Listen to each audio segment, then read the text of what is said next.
And many Muslim land, nowadays you see, unfortunately, there are wars and different things. Yeah, so these things happen. Yeah, but look how the people deal with it. Look how the people, like literally, their mental stability, how dealing with it.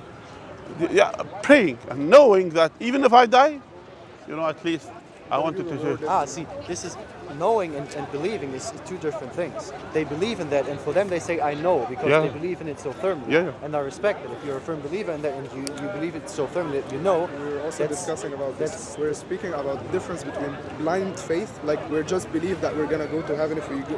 We Yeah, have yeah. also evidence. We don't just I believe in God and that's it. So it's not as Yeah. simple as that. We have like a lot of evidence, on. So basically, we were talking about this Yeah, yeah. previously about is all religions have the truth or claim to have the truth. Yes. So, do they really have the truth, all of them? So every religion would claim they have. They claim they have the truth. Yeah. But do they But do they have the absolute truth?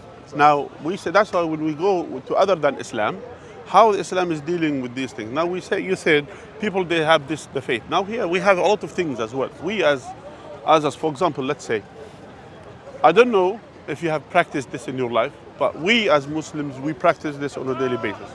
We supplicate to God. We ask certain things. Yeah? Many of us, our request happens, not because we blindly following that this will happen, not because we think, as some people they say, if you think about something good, it will happen to you. Who said this? According to who? And this is what many atheists, by the way, to say. Think about something good, it will happen to you. But that's nothing to do with atheism. That's just naivety. Yeah, naivety. But it's not about we thinking. We supplicate, we make dua, we say, oh God, help man such and such and such. And many of us happens to them exactly what they request, what they are asking. So that's why even many people, even many atheists who came to Islam, they say this, and many of them they said this. They sat down, they said, okay, at a point, many of them they said to me, this person, and some of them they put, you could check in videos, the atheists who came to Islam. And there is one doctor in America, he was atheist, what's his name? Something.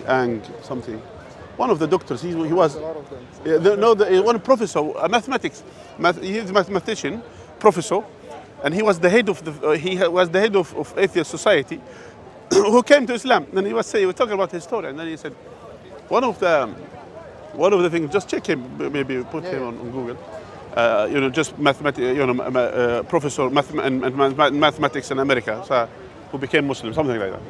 So anyway, so this person, most of them they say, okay, they will sit down. They say, oh God, if you are truly there, and if you are there, answer me, show me the God, show me whatever. Yeah, these things.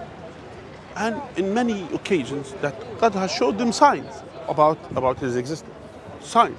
So now here to say, okay, now people they say, if unfortunately in many signs they don't consider the practical side, which being practiced by the people, things that happens, the reality in real life, which is in the statistics, they accept it in the statistics. But when it comes to science, they say, why don't you accept it? For example, there are many people. We have 1.8 billion Muslims on earth, and they have their supplications. Some of them they supplicate and their question or whatever their request been answered, or many of them they said it, and many of them they have experienced in their life certain things, and they were in severe situation, and they made a dua, they made this supplication, and these things happen. Why we don't consider this as fact if it happens? So you're saying if supplications are granted, you are asking why we're not considering that as a fact for existence? Not by one person, not by one Well, person, I meant like even by by millions of persons. millions of people. And you say that that should be a fact for Why not? I'm saying why not?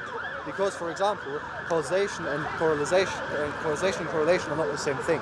Okay. Like every time you clap and an earthquake happens doesn't mean, or if 100,000 people clap and then an earthquake happens, that doesn't mean. Yeah. If you clap or enough people clap, that earthquakes exist. Okay. Or earthquakes happen.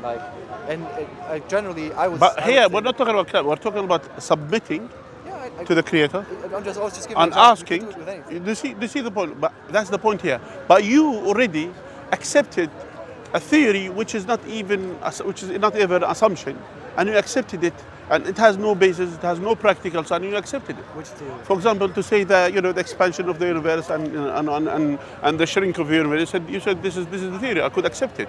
You accept it without even any proof, without even any practical side of it. Do you see why, for example, you have this imbalance, and this, for example, imbalanced way to deal with the things to say, but these are people who have went through certain things, and they have done it, and it happened to them, and this is the practical side.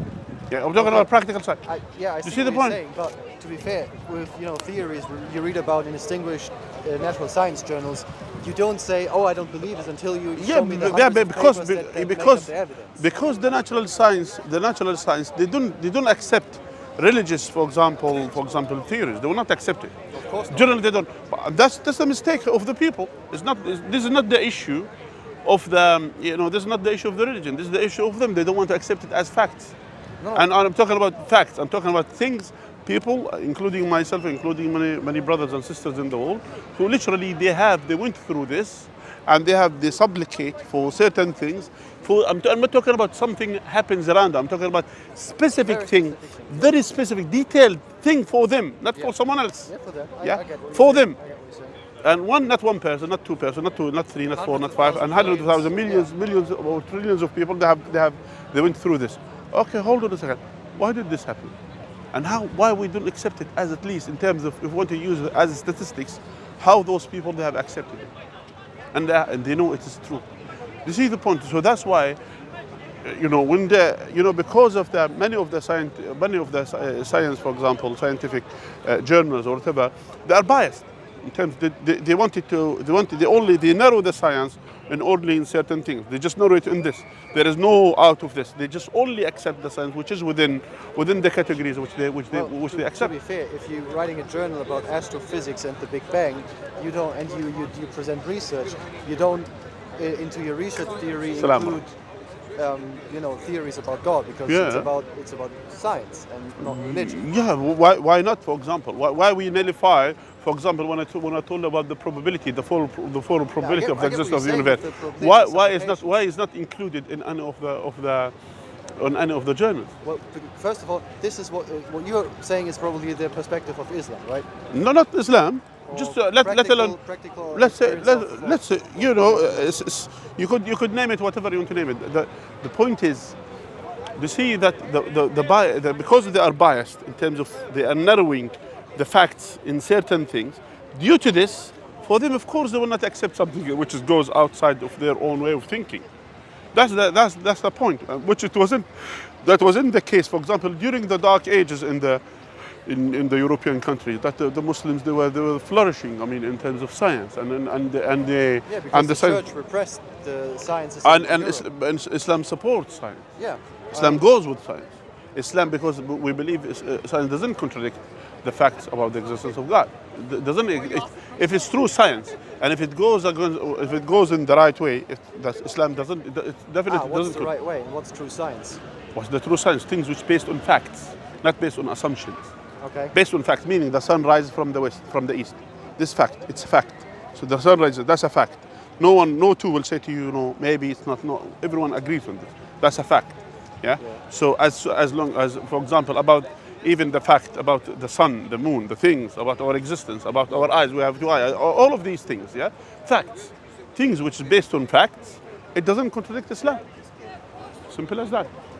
Yeah, I mean it doesn't contradict Christianity that the sun rises in the east and sets in the west. No, but it contradicts. There are many scientific facts contradict Christianity. Yeah, absolutely. That's the point. I'm just But- saying. but is this not the case of Islam? This is a challenge, in Islam, that like God in Islam, He challenges everybody to, if you have any mistakes, so He can speak to you about it. Yeah. So the point is, that's why when I say to you, there is no contradiction between science and Islam, the true science, the facts, of Islam. So due to this, Islam, many of those, as I told you, many of those scientists, many of those philosophers, or you name them, many of them they accepted Islam because Islam literally goes with the right intellectual, you could say, thinking.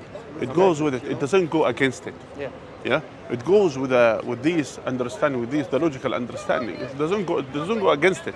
And this is the thing which we are inviting people to Islam, and that's why when I say to you, and this is the advice for you and advice for anyone who is thinking to rethink and read Islam, read the Quran, Read what the Quran is saying. For example, the Quran starts with the second chapter of the Quran that talks about, for example, if there is any contradiction, that then just find any contradiction in the Quran. So God is challenging from the beginning of the Quran to find any contradiction.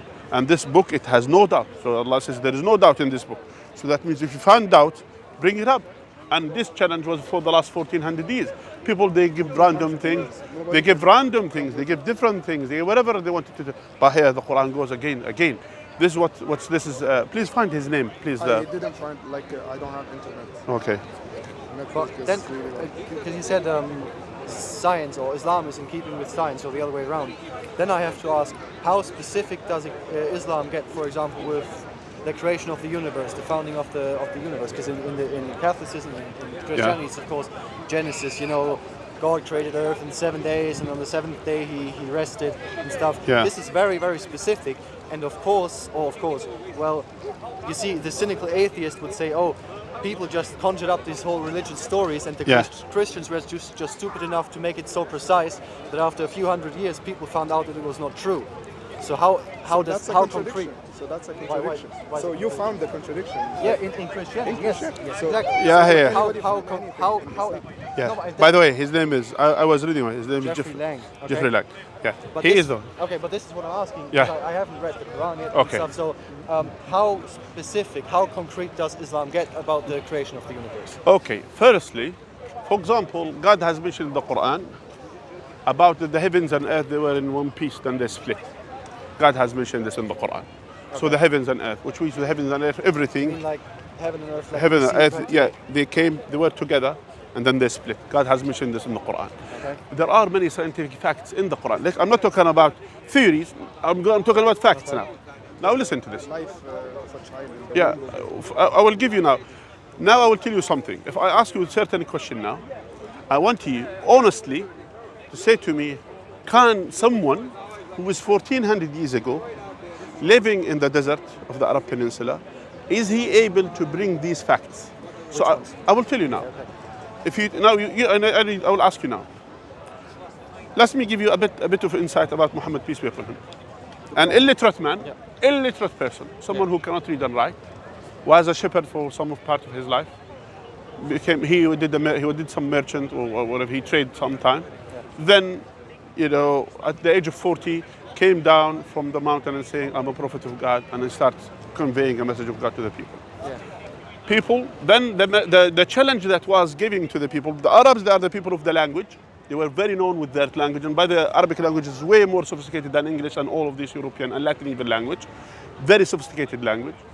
And yet, came to them, they were well known with the people of the language, especially the people of Mecca, and he came to them in a strong language to the extent when they heard it, they said, this cannot be said by a normal human being. Themselves, not someone else. I'm talking about themselves.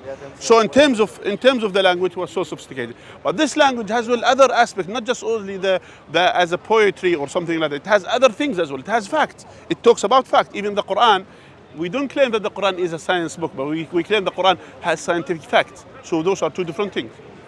So one thing, God has said in the Quran 1400 years ago.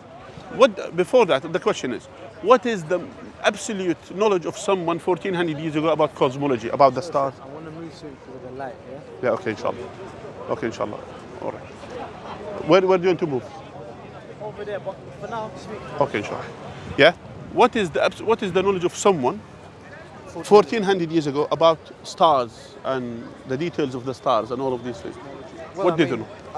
I'm not too versed in that topic, but I know that the ancient Arab scholars did quite know a lot lot about. This is after Islam. This is after Islam, not before Islam. Seriously? After I Islam. thought they were very early. No, I mean, no. like the After present. Islam, no. Okay. After Islam. Then I can't say. Honestly, I have no clue. Okay. I can't speak on these historic facts. Simple. 1400 years ago, God has said in the Quran to Muhammad, peace be upon him. Yeah? Like, you can stay over here so you can see them. We're here? Yeah, you can stay here if you want. Is I'm that- going to shine them like this way. I'm having another convo. Okay. Up to you, whatever. You want me to move here? So the reason why I'm saying it is because there's not going to be no light because I'm recording another conversation. طيب okay, خير إن شاء الله. Just wait إن شاء الله for 5 minutes إن شاء الله. Yeah. Okay. Now, what God has said in the Quran 1400 years ago, I will not make, said to Muhammad, I will not make an oath by the positions of the stars. And it is a great oath, but you are not yet aware of that. So God is saying, when God is making an oath by something in the Quran, showing that this something is important, something need to reflect. So God is talking about the position of the stars, not the stars themselves, position of the stars. And God is saying about this thing is something great, but you are at this level, you cannot comprehend what's going on there. Yeah. Now 1400 years ago, people, when you look into the sky, now it's rainy, when you look into the sky, you see stars. But what you see actually? You see history. Yeah? Yeah, your light traveling to The you from travel, stars. it travels millions of years in the space until it comes to your eyes. So what you see in the sky, you see the position of the star As they were. at that as they time. were at that time. Yeah. Who taught Muhammad about this 1400 years ago? How would I know? I'm asking. How do you think he will know? So he cannot just sit there and predict. Can he just and he observed and he found it like this by randomly? I don't know. Okay. So are you saying, how he could have known about Yeah. this? Well, I can't peer into his mind. I can't say. You know, He said that came from God. He claimed that came from God. you said because he had this very precise information that we were found out only like not even 200 Not years just Yeah, ago. precise exactly. information. Like, not Like even a list, but, yeah, you know, but a list of- I get it, but like Yeah. Precise, for yeah. example, Yeah, yeah. this. Yes. You're saying because he had maybe so many facts that are so precise and Yeah. now very scientifically. Yeah. That's why he had to come from God. Okay. Another thing that God has said as well in the Quran, those who doesn't follow the guidance of God, as if someone who is deep in the bottom of the ocean, above him there is a wave, above the wave there is another wave, above the sea there is a cloud. Even if he took his hand out of his pocket, he will be not able to see it. Darkness upon darkness. So God is describing certain darkness, yeah, certain darkness. So we're talking about someone who's deep in the bottom of the ocean. And people at that time, they used to, what do you think the deepest point someone 1400 years ago could dive? Well, of course, he could swim. Swim What's the like how much he can dive? hundreds of meters down. Okay. Well, like When they reach the 10, bottom of the ocean. 10? Let's say 10. If it's very shallow, 10, maybe 20. 10, maybe 20. So we're talking about deep in the bottom of the ocean, Yeah. which is recently found out. So they used to see the waves on the surface of the sea, but none of them understood that underneath there is another waves that goes in another direction called the sea current.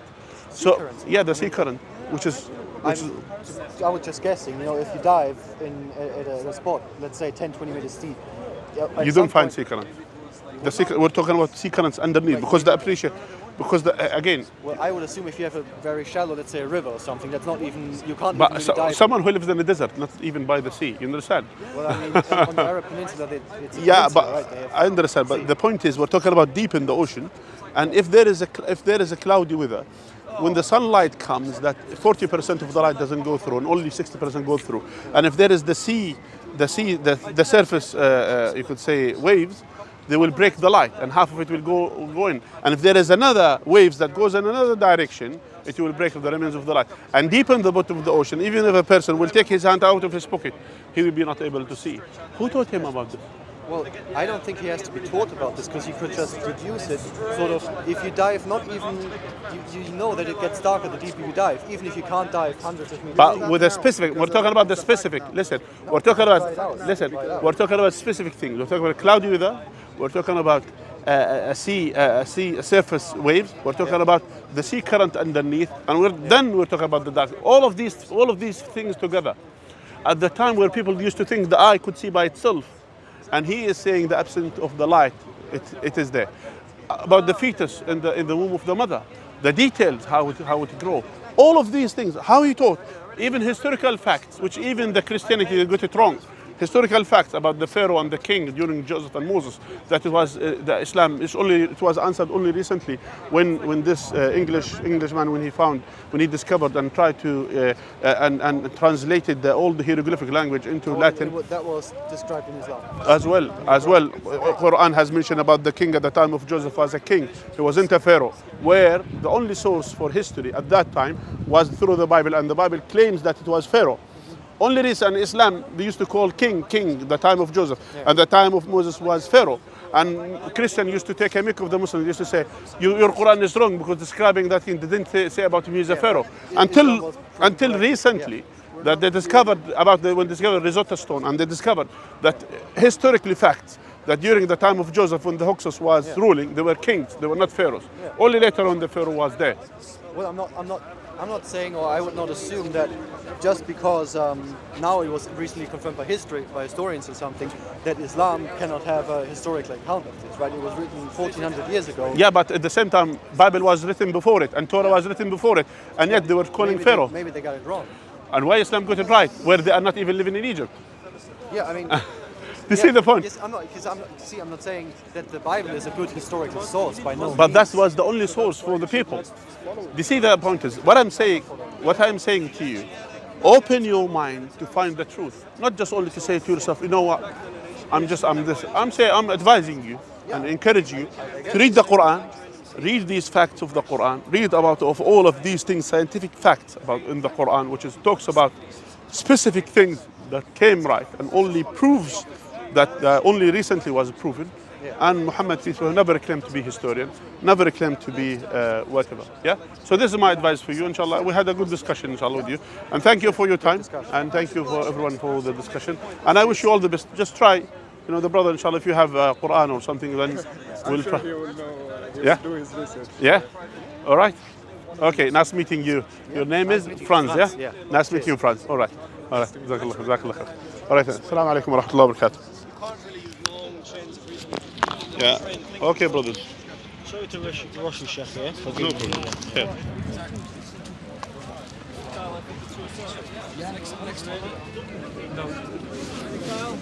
These mics, see? They didn't even come to their mics. Let me get you ready. Come on, champion. Let's go. This Eshida was one. Alright guys, I can't see any of you because the light is too bright. Assalamu alaikum, shalom. I'm here today. I'm here. Hold on.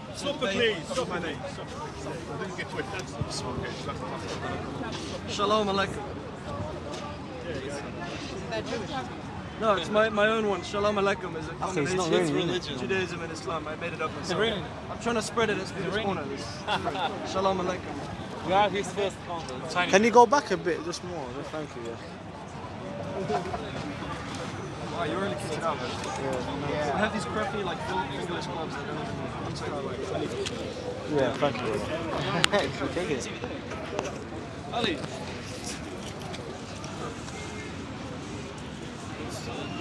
I wanted to tell him I really enjoyed the debate last Sunday. Hey man, I really enjoyed the debate on Sunday. Me too. Nice, it was nice chatting, yeah? Thank you, man. It was a pleasure. All the time. I'm here. Okay, you taking the left? Well, where are you? I'm praying there. Well, there's a man come and juke me, bro. Oh, I'd have been mad now. Where are you going to the light? Yeah, let's move from here. What are you doing here, bro? I think that was doing it. Huh? This guy. Oh, why? I feel finished. No, we have a conversation. Oh, I didn't know. But wait, That's what I said, yeah, Oh, bro. I feel you said. No, that's what I said, where you taking the light, bro? That's why I was taking it. No, he didn't know. That's what I said. I don't know. He's just saying thank you. I didn't know he's talking to you. Yeah. No, Akhi, tell. I want this big ass red flag, like a communist flag. I want to get a huge one. Just you can see it from the other side of the park. Just wave it. There was a guy at Speaker's Corner who used to do this. Yeah. Yeah, no, just leave it. Leave it down, innit? So like, He had a huge flag that went up there. Husband, yeah. Go speak right here. Akhi, you know what, bro? How does this? Yeah. Just make sure you don't get loose. Let me put it over there, bro, innit? So I'm dressed in a bit more of a formal way than last time. Oh yeah, last time. And then the elf costume was a bit flippant. Today he's not an elf. Today he's Little Red Riding Hood. Little Red Riding Hood. I look like a giant pimple. Nah, don't face it. You look great, man. You look great. Oh, I'm ready when you are. yeah. Don't we need mics or whatever? Yeah, he's gonna do that. Setting up the lights. Huh? Well, the lights bright. Yeah, I know. I know about you. It feels like. Just look at you. I won't look at the lights. Hold on, Akhi. Yeah, it's like. Where were you at 10 p.m. in Thursday in Hyde Park? Hold on.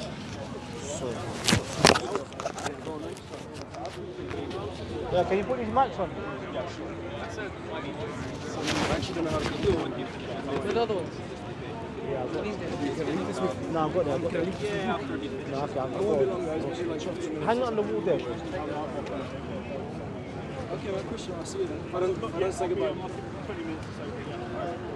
Okay, let's see. Daoud. Daoud.